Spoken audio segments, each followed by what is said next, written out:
रस्सी भी तो चाहिए। तब सभी देवता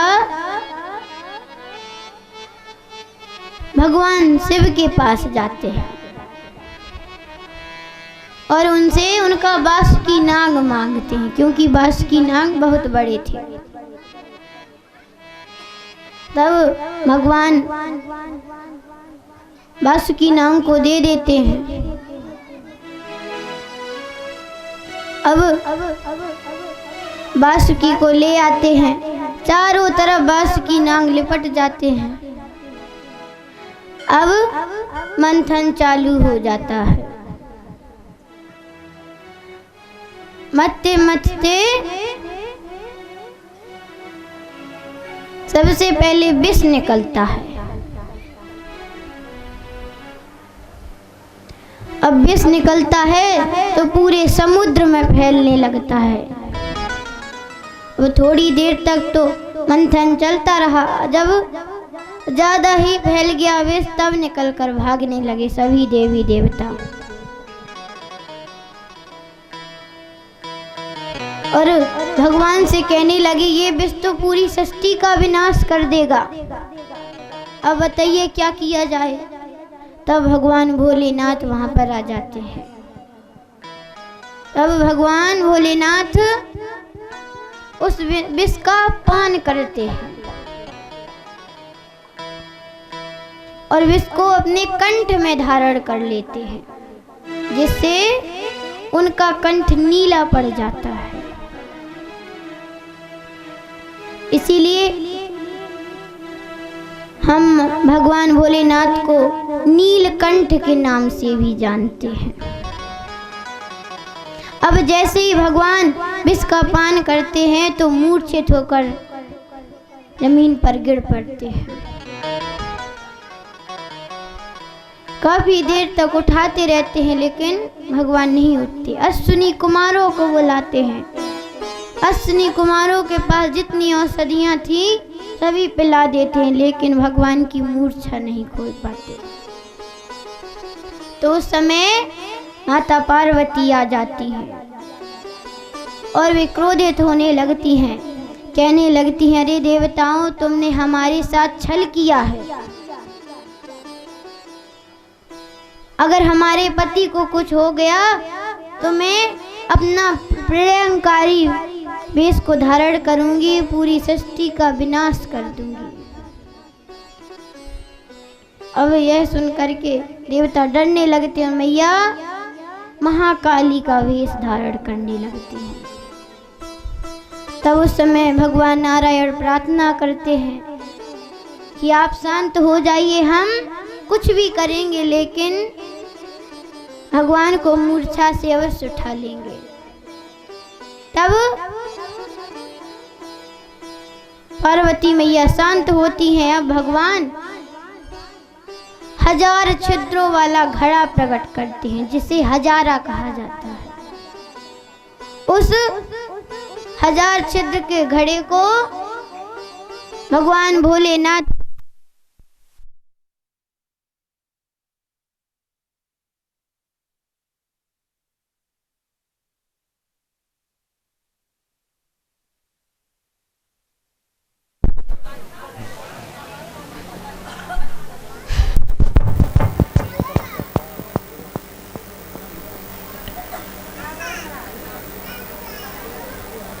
उस घड़े को भगवान भोलेनाथ के ऊपर स्थापित कर देते हैं और सभी देवताओं से कहते हैं कि देवताओं, जाओ गंगोत्री से निर्मल जल भर कर लाओ और इससे भगवान का अभिषेक करो। सभी देवता जल भर कर लाने लगते हैं और भगवान का अभिषेक करने लगते हैं। धीरे धीरे वह घड़ा भरने लगता है। अब जैसे ही वह घड़ा भरता है तो भगवान की मूर्छा खुल जाती है। वे जटाएं हिलाने लगते हैं अपनी, थोड़ी देर में खड़े हो जाते हैं और देवताओं से कहते हैं कि देवताओं, ये जल मुझे बड़ा ही प्रिय है। मैं तुम्हें आशीर्वाद देता हूँ कि तुम्हारा समुद्र मंथन सफल होगा। और इतना कह करके भगवान कैलाश पर्वत पर चले जाते हैं। इधर फिर से समुद्र मंथन शुरू हो जाता है। अब वारुणी नाम की कन्या निकलती है। वारुणी यानी मदरा निकलती है। तो राजा बलि को दे देते हैं। फिर इसके बाद कामधेनु गाय निकलती हैं। राजा बलि को देने लगते हैं तो बलि मना कर देते हैं, कहने लगते हैं ये देवताओं के पास रहनी चाहिए, हमारे कुल में गायों की पूजा नहीं होती। देवता रख लेते हैं गाय को। तब किसी देवता ने कहा कि ये साधारण गाय नहीं थी, ये सभी इच्छा को पूरी करती थी, कामधेनु गाय थी। तब बलि दोबारा अनुरोध करने लगता है कि हमें वापस गाय को दे दो। तब देवता कहते हैं जब दे रहे थे तब तो ली नहीं, लेकिन एक काम करते हैं, इसको दान में दे देते हैं। तो कामधेनु मैया को दान में दे देते हैं। इसके बाद समुद्र मंथन प्रारंभ हो जाता है। ऐसे फिर ऐरावत निकलता है, चंद्रमा निकलता है, अश्वसुरवा घोड़ा निकलता है। अब लक्ष्मी मैया निकलती है वरमाला लेकर के।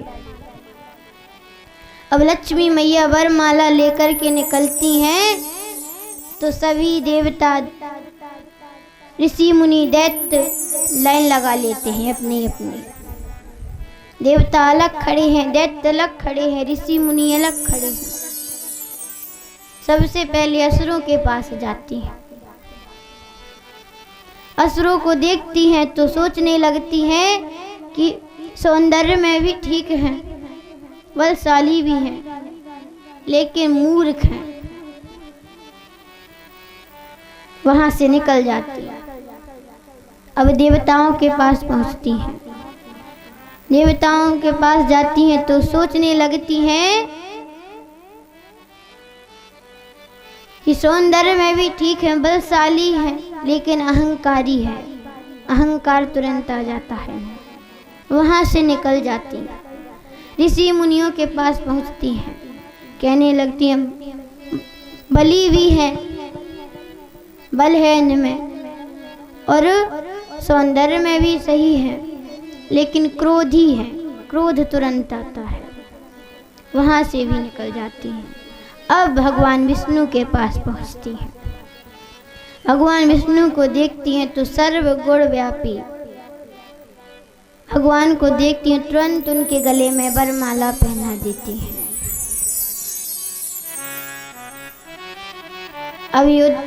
अब समुद्र मंथन फिर से प्रारंभ हो जाता है।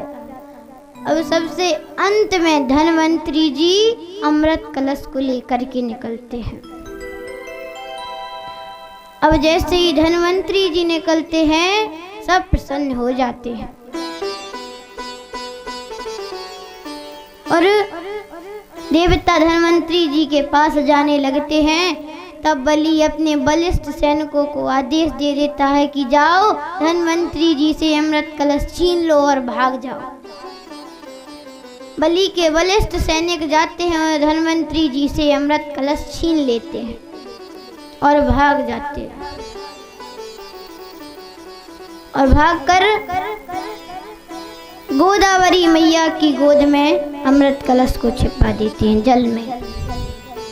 देवता पीछे पीछे जाते हैं, कहने लगे भैया हमें भी अमृत मिलना चाहिए, इसमें हमने बराबर सहयोग किया है, लेकिन आप बस अमृत को क्यों लेना चाहते हैं।